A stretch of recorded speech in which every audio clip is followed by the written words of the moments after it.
Chamou a nai dunha das miñas mellores amigas, dicíndome que fora correndo ao hospital, porque senón xa non a iba a ver viva. Amigas dende moi pequenas, e inda que din que pouco a pouco vais notando menos a súa falta, eu boto moito de menos. Era o máis grande para min. A miña filla foise xa fai un ano. Nunca pensei poder sobrelevalo, pero axúdame un pouco pensar que hai persoas que van a poder empezar a ser un pouco máis felices.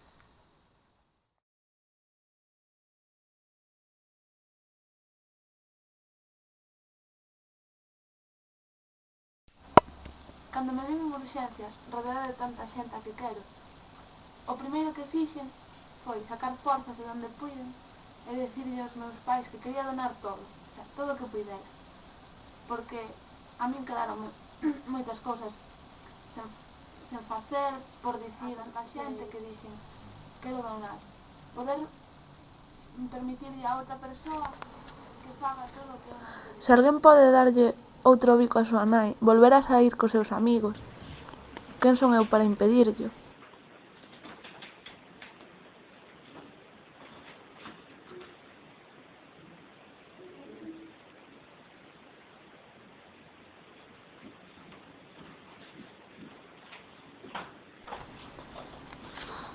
Ninguén sabe o que pode significar ter un día normal dunha vida corrente, ata que non o ten.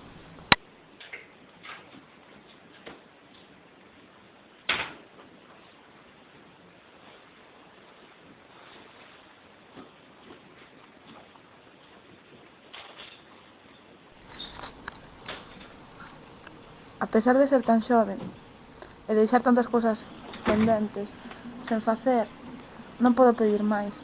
Teño o meu corazón repartido. Unha rapaciña vive grazas a él, pode seguir a súa vida. E tamén un poquichiño del deixo en cada unha das persoas que tanto quero.